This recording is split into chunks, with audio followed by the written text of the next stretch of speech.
The Blue Beetle.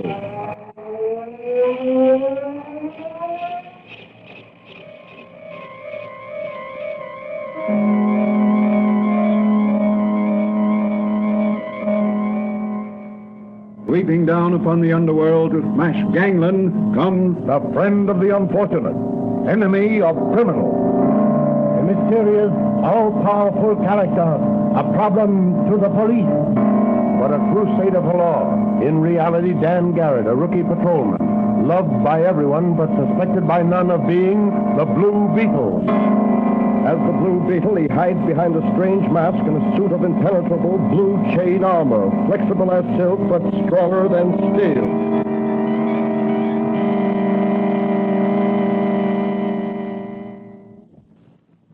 Today's episode of The Blue Beetle is entitled The Sea Serpent. Rumors have reached the city that a sea serpent has been ravaging the nearby coast. Already, several bodies have been washed ashore. Each of them has borne the mark of a serpent's fangs. What is behind these rumors? Are they true? Is there really a sea serpent ravaging the coast? Or is there a definite plan on foot to frighten people away from the shore resorts? As our story opens, Dr. Franz is listening to the radio while dusting the shelves of his little apothecary shop and awaiting the usual morning call of his young friend, Patrolman Dan Garrett, who in secret is really the Blue Beetle.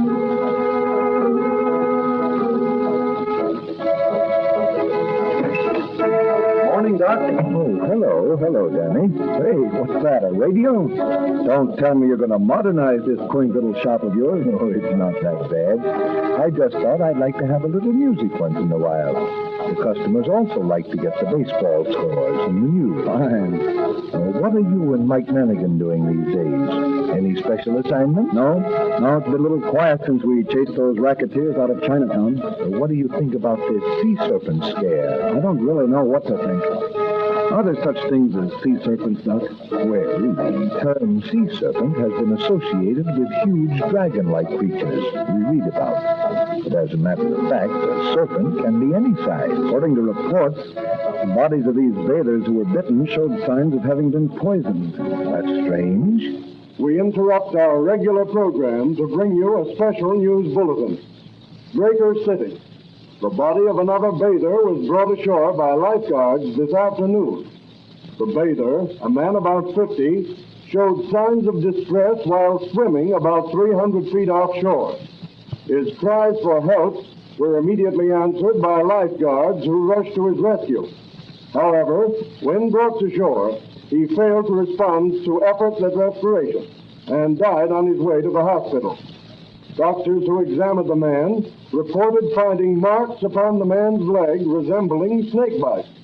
They contend that the man did not drown, but died from the effects of poison. Late news dispatches will be given over this station as received. We continue now with our regularly scheduled program. Very strange. Yes, in fact, I'd say the whole thing looks very fishy to me, if you'll excuse the pun. Well, what are you going to do about it? Well, our territory doesn't extend beyond the city limits, but I'm going to ask the commissioner to let Officer Manigan and me take a run down to Breaker City and see what we can uncover. That's a good idea, Danny. The sea air will do you good. If I go, I'll drop in to see you when I get back. Are you wearing the poison detector ring I gave you, Danny? Wouldn't be without it. You may find it useful on this case. Remember, the stone turns from green to yellow in the presence of poison. I know. Well, so long, Doc. If I catch a sea serpent, I'll stuff him and bring him back to you.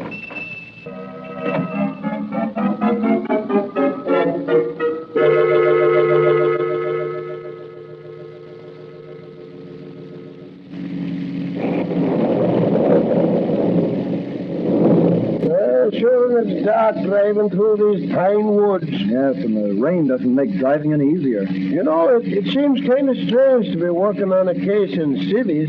They don't feel right somehow. I guess I missed the feel of the police cap and the shine of me police badge. You still look like a cop, Manigan. Do I, Danny? Yeah. Nobody'd ever mistake you for anything but an honest-to-goodness cop. Well, then that's what I am. And I'm proud of it. Hey, say, there's a light ahead. Oh, that must be the lake house. Maybe they can put us up for the night. We can drive over to Breaker City in the morning. Yeah, that's a swell idea. I'll pull in and you run in and see if they can take care of it. Okay.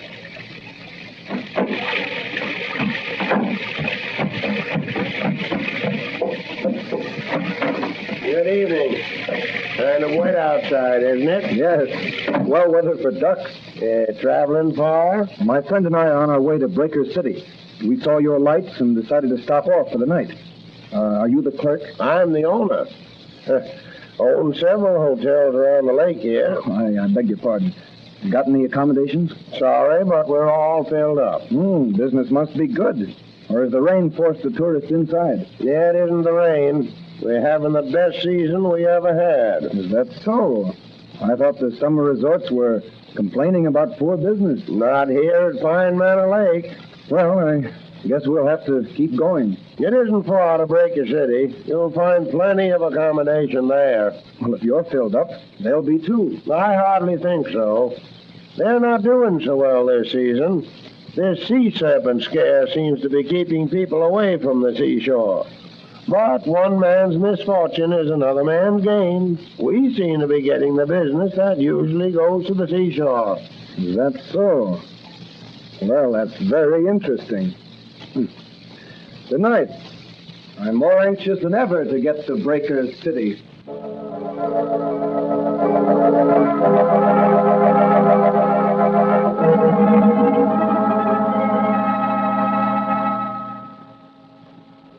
Hey, Danny, this is a swell room they gave us overlooking the ocean and only $4 double. Yes, we must be the only guest in the hotel. Yeah, the lobby is as dead as a museum after closing hours. How about a bite to eat before we turn in? That's a good idea. Let's go in the coffee shop here. Sir? Gentlemen? What'll it be? Some Java, a piece of apple pie a la mode, and a slice of cheese. Eh? Yours, mister? Well, my friend here is dieting, but I'm hungry. Bring me a glass of hot milk and a toasted roll. For such a husky lad, you're a small eater, Danny. But what I eat makes muscle. Say, look through that window out there in the boardwalk. Isn't that Joan Mason of the Chronicle? Yeah. Well, she's coming this way. And there's a man following her. Hey, Daddy, come on. Take your hands off that girl. Can't do it. Beat it, Wayne Care. I'll croak you. You and who else? Drop that gun. Oh, yeah? Well, how do you like this? After him, Daddy. I can't run. He got me in the leg. Is it bad? No, just a flesh wound. I'd better stay here and look after you and Miss Mason. Oh, Danny, I was never so glad to see anyone in my life. Are you all right? Yes, but what about Officer Manigan here? He can't walk. I'll be all right if Danny will lend me a shoulder to lean on. Oh, come on, Mike. We'll get you into the hotel and call a doctor. In the morning, we'll send you back to the city, a wounded hero. Okay. But right now, I want that piece of apple pie a la mode with cheese and the cup of Java.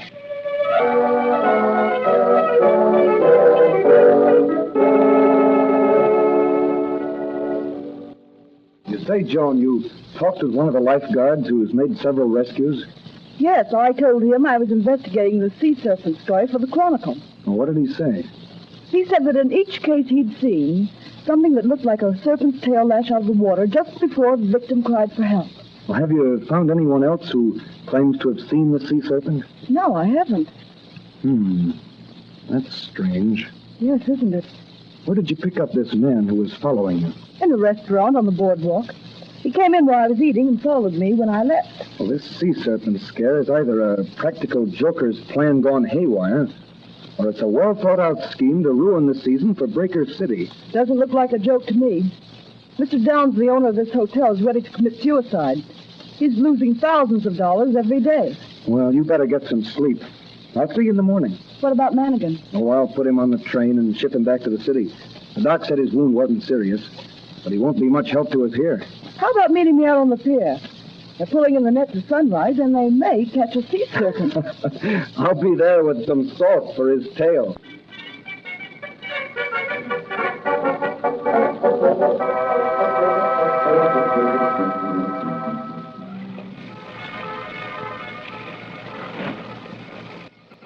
Hey, wait. better hurry, Joan. They're starting to haul in the net. I'm right with you. Oh, there's Mr. Downs. I want you to meet him. Good morning, Mr. Downs. Oh, hello, Miss Mason. This is Dan Garrett. Beautiful day, sir. Maybe to some people, but not to me. You seem down in the mouth. You'd be down in the mouth if everything you'd strive for was gradually slipping away from you. I understand you're financially interested in Breaker City. I own the Sunset Hotel, for one thing. This Sea Serpent business is making it tough for you. Tough is not the word. I'm on a special assignment from the New York City Police Department investigating this case. Oh, are you? Well, I certainly hope you can clear up this mystery. It's costing us hotel and concession owners thousands of dollars a day to keep open. There's no business except day excursionists. Well, I'll certainly do what I can. Suppose you and Miss Mason come with me. I want you to meet Professor Meredith. He's an authority on fish and such things, and he's in charge here. I'd like to meet him. All right, boys. You can begin hauling in the net. Oh, Professor Meredith. Oh, good morning, Mr. Downs. Good morning. I'd like to have you meet Miss Mason of the Chronicle, and Mr. Garrett of the York City Police. Oh, I'm happy to meet you both. Thank you. By the way, who's that man standing over there? The one with the dark hair. Oh, that's Fred Nash, one of the lifeguards. Dan, he's the man. Yes, I thought I'd seen him before. I beg pardon? I was just telling Miss Mason how long it'll be before you pull up the net. Oh, they're pulling them up now. In just a moment, we'll discover if our haul contains the Sea Serpent. All right, men. Bring the net over to pier. And keep the sides up. We don't want to lose any fish. Okay. That's got it. Now roll a little bit. Well, that's quite a haul. Plenty of variety, Professor. Aren't those sharks there? Yes, small ones. There's several skate, weak fish, and channel bass. There's one there that looks like a balloon. Oh, that's a blowfish. Well, there's a sea serpent. Only a Neil, Miss Mason, but a big one. Well, I guess we'll have to try again. What's the use, Meredith? We won't find anything. We might as well admit we're licked and close up. I'd give a lot to know just what's out there. Well, I'm going to find out if it's still there. Why, what are you going to do? I'm going to find out if these waters are safe to bathe in. Mr. Downs, you're not thinking... Yes, I am. I'm going into that water. If the sea serpent is there and wants human flesh, he can have mine. That's madness. What have I got to lose? I have no family. Everything I have is invested in this beach.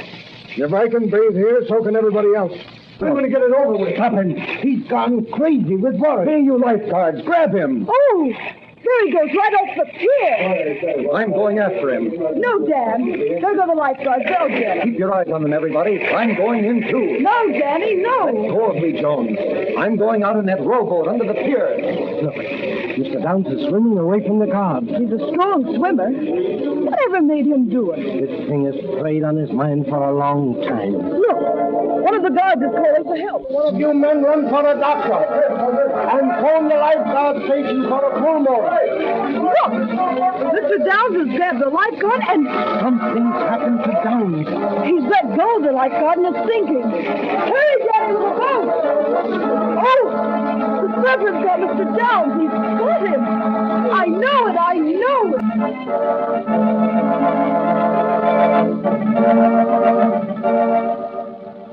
What is this slimy thing that lurks in the waters off Breaker City? Is it a sea serpent or a poisonous fish?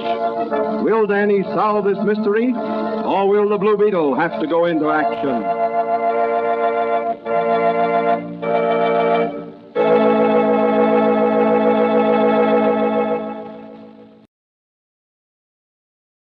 Time later at the Breaker City Hospital, Dan Garrett and Joan Mason are waiting outside one of the private rooms for Professor Meredith. How is he, Professor? Mr. Downs is dead. Dead? Yes. Didn't the pull motor help him? Mr. Downs didn't die from the effects of submersion. He died from the effects of a poisonous bite. Then you think... There were 2 punctures on Mr. Downs' leg, like those left by the fangs of a fairly large serpent. No one saw anything in the water. Strange how the effect of that serpent's bite is exactly like the bite of a cobra. The reactions are identical. Could it be a water moccasin? You don't find water moccasins in the ocean, and their venom doesn't work in the same way. It works on the blood. Cobra venom works on the nerve centers, paralyzes the muscle, controlling the act of breathing. Could it be a fish? I hardly think so. No. The punctures were more like those of a fairly large snake. There aren't any cobras that live in the water, are there? The nearest thing I can think of is a serpent which is found in the tropical waters of the Pacific Ocean. But it's never been found in these waters. Well, I've found out what I want to know. What are you going to do now? I'm going back to the city to check with my friend Doc Friends. He may be able to help on this case. When are you coming back? I'm not sure. Well, I think I'll stay a while and see what else I can pick up in this case for my newspaper. Okay, but keep away from those 2 lifeguards. They're bad medicine.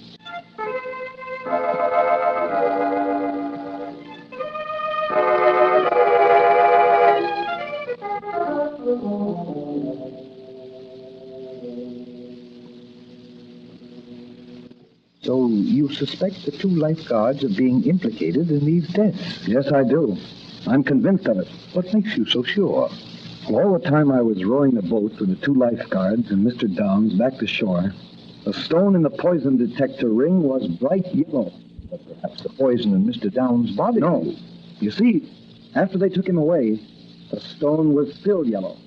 What about the man who tried to abduct Miss Mason and shot Mannigan? Didn't he say he resembled one of the guards? He was one of the lifeguards, but I didn't let on I recognized him.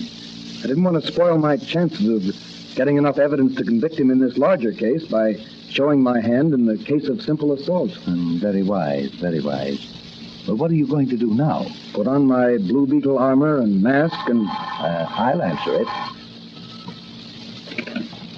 Hello? Patrolman Dan Garrett? Yes. Yes, he's here. It's for you, Danny. Long distance. Long distance. Probably Joan Mason. Hello? Oh, hello, Professor Meredith. What? Joan Mason has disappeared? But she hasn't checked out of the hotel? Well, I can't get down there myself, but I'll see that several of our best men are sent down right away. Thanks for calling. Goodbye. What's the trouble, Danny? It looks as if someone had kidnapped Joan Mason. Help me with my Blue Beetle costume, will you, Doc? Why, certainly, Danny, certainly. Where are you going? I'm driving down to Breaker City. But you just told Professor Meredith you weren't coming That's down. right. Dan Garrett isn't. But the Blue Beetle is.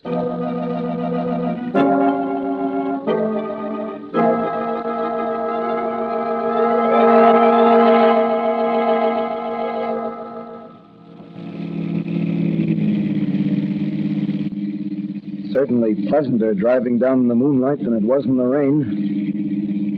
Oh, there's somebody walking ahead of me in the road. He's got a long stick and a flashlight. Probably been fishing by moonlight. Want a lift? Oh, thanks, mister. Gee, you're going to a masquerade in that costume? Yes, as the Blue Beetle. Say, I've heard of the Blue Beetle. You have, huh? What do people say about him? Well, they say he's a crusader against crime, and that he's invulnerable. Probably the truth. Gee, that's swell. Where are you going? Oh, I'm taking a ride in the moonlight. Were you going fishing in the moonlight? No, I'm going home. Oh. I thought that was a fishing rod you had there. No, that's for catching snakes. Here, you see the forked end on it? Oh, yes. Yes, I see it now. What do you do with the snakes? Sell them. Sell them? Mm-hmm. To whom? Oh, a couple of fellas back there in the woods.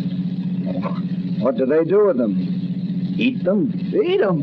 No, folks don't eat rattlesnakes. You mean to say you catch rattlesnakes alive and sell them? Sure. Dead rattlers ain't no good to them fellas. Say, if I gave you $1, do you think you could lead me to the place where these fellows you mentioned live? Well, sure I can. But you don't have to pay me $1, mister. I'll take you there for nothing. Okay, son. But you'll get the $1 just the same. I'll turn around at the next crossroad, and we'll pay a moonlight visit to your rattlesnake buyer.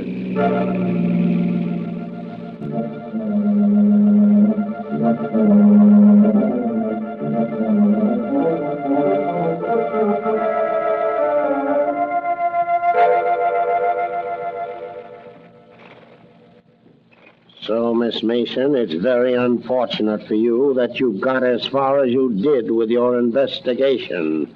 I'm sure your newspaper will miss your valuable services. What are you going to do with me? Make sure you won't disclose the information you have to anyone. You can't get away with this. Oh, you are in error, Miss Mason. We have gotten away with it in the past.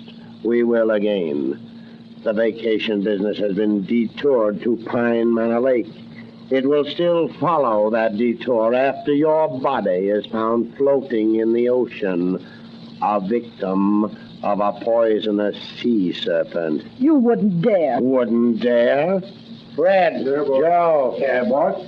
Suppose we leave Miss Mason with the Rajah there for a while we step outside.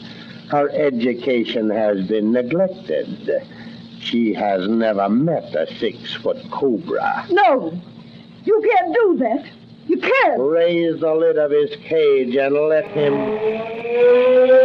The Blue Beetle.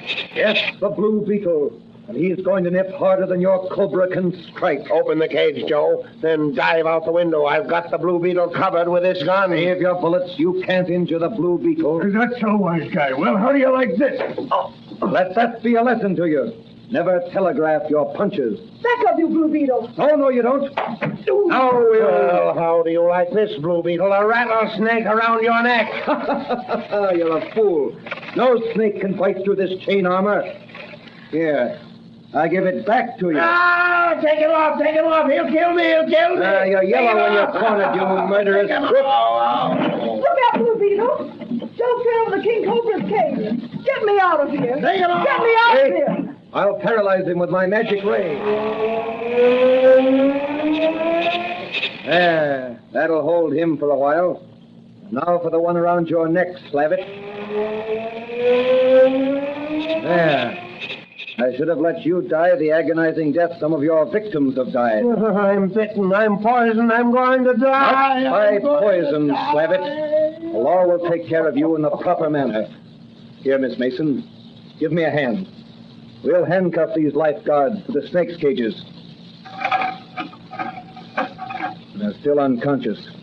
Now, put these snakes back in their cages. There. You certainly have a powerful punch, Blue Beetle. I need that power. Now, Mr. Slavitt, we'll take care of you. Keep them away from me. Keep the snakes away from me. Here, get in this room here. What are you going to do with me? Don't let them at me. Don't let them at me. Here, get up on this chair and climb up onto those rafters.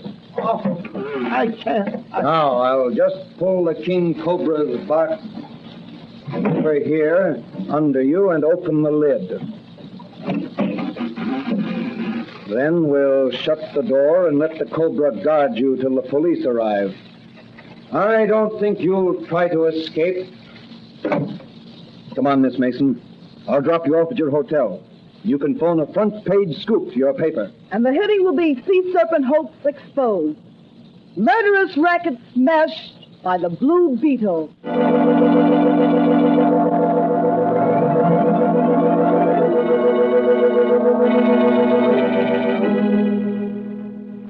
But, Danny, how did the lifeguards operate? They couldn't take the cobra into the water with them. No, they extracted the poison from his poison sacs. Used it in 2 hypodermic needles taped together. The hypodermic syringes were small and easily concealed in the palm of their hand. But when did they inject the poison into their victims? As they rescued them. If some poor devil was taken with a cramp and called for help, the lifeguards would swim off or row out to him. Then when they got to him, they'd put their twin needles in him and give him a shot of poison. Those points made a double incision. Then they'd bring him into shore to die a painful death from cobra venom. Well, what were the rattlesnakes used for? To feed the cobras. Professor Meredith told me that. Oh, I see. Well, how do you account for the stories of people actually seeing the sea serpent? Oh, they let their imaginations run riot after the lifeguards started the serpent story. I see. And you got your first clue from the poison detector ring I gave you? Yes, Doc. It was your gift to me that really saved the businessmen of Breaker City from ruination. Well, you did a good job, Danny. Yes, but I'm glad it's over. I never liked snakes, and I'll fight them whether they crawl on their bellies or walk on 2 feet.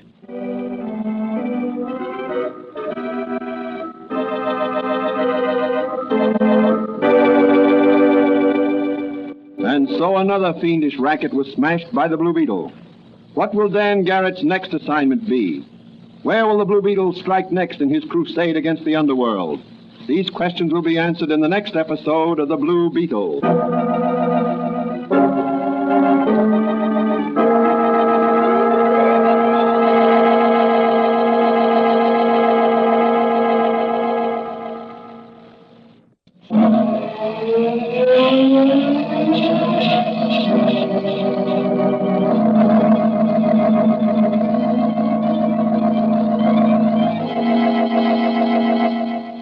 The Blue Beetle is a copyrighted Fox feature appearing in Mystery Men Comics magazine on sale at your newsstand.